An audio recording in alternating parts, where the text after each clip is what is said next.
Today, I'm joined by Professor Andrew Natsios and Mr. Jerome Sauvage.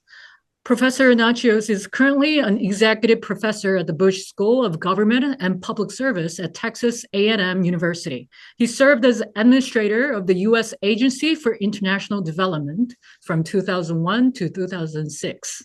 Mr. Sauvage is a consultant in international development and humanitarian affairs for the United Nations and other organizations. He worked as UN resident coordinator and UNDP representative in North Korea from 2009 to 2013.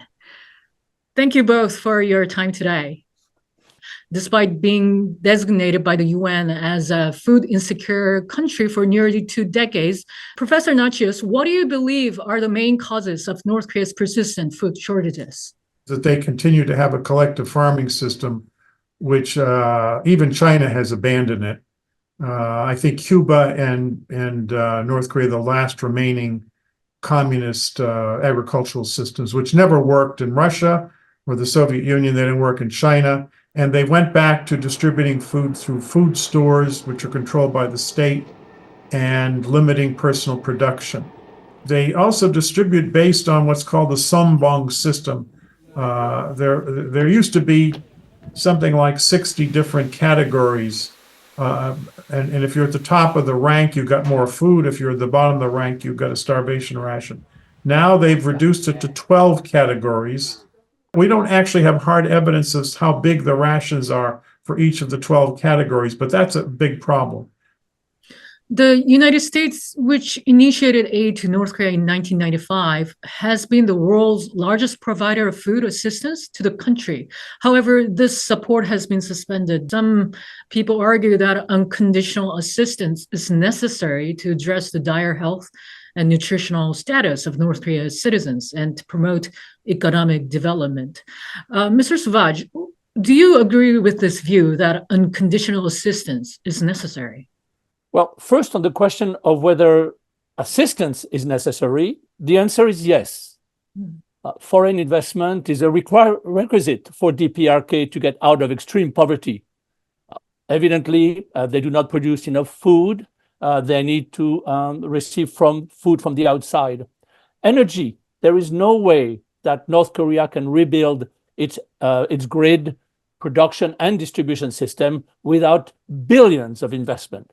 So aid, outside intervention, outside investments are necessary. Second, on the question of unconditional aid, I feel that conditionality of aid has not achieved the policy goals of stopping North Korea's nuclear development. DPRK has achieved nuclear status, unfortunately, and will not abandon it.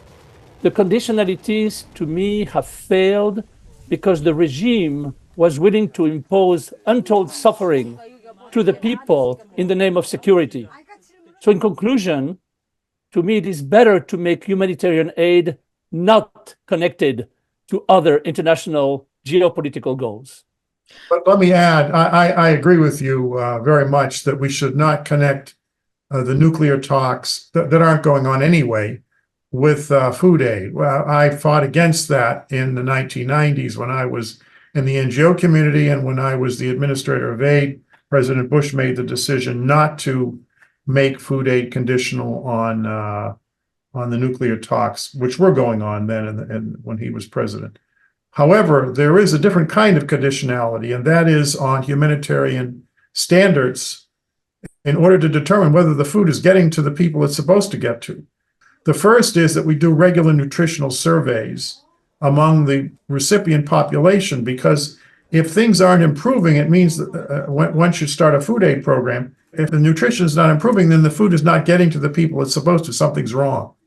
Two, there need to be unannounced monitors from the World Food Program or UNICEF or some other international body, preferably WFP if it's food, that can go into a village to see whether the food is being distributed properly or whether it's being diverted. And so if the food's being diverted, we can't have a food aid program.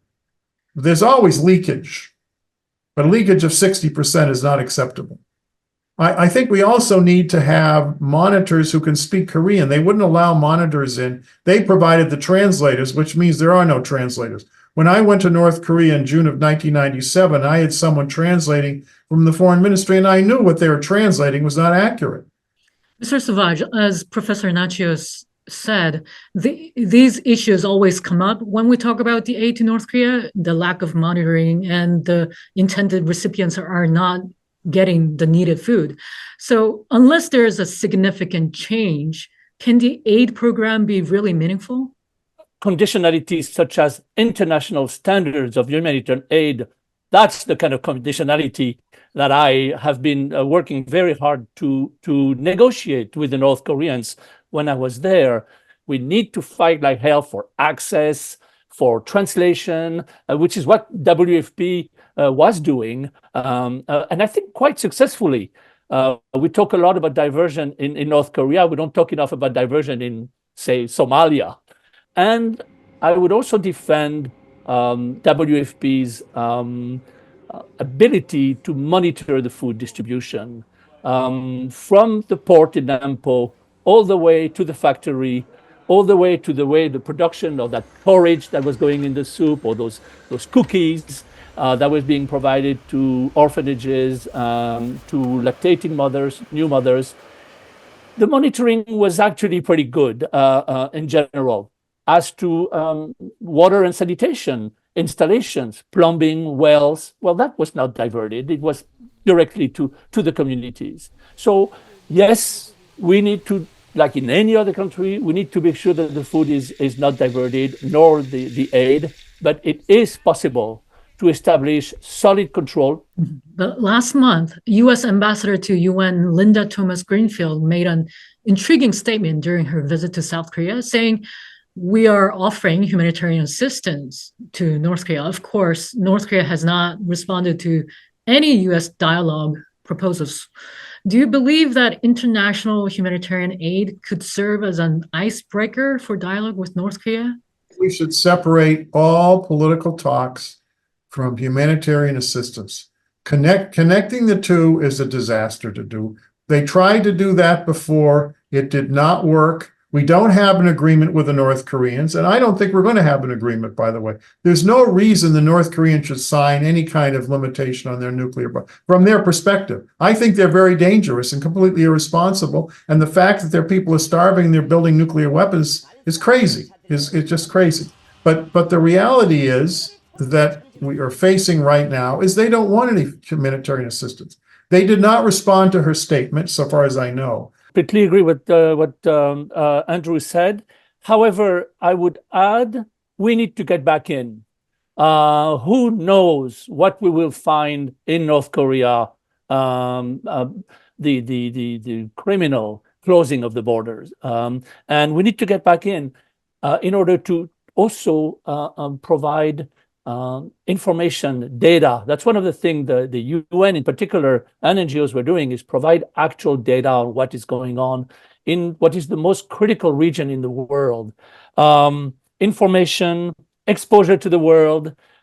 We are representing the international community, and if we want change to happen in North Korea, it will happen from the bottom. It will not happen from the top. It'll be the people who will eventually want to change. And so we must get back in one way or another.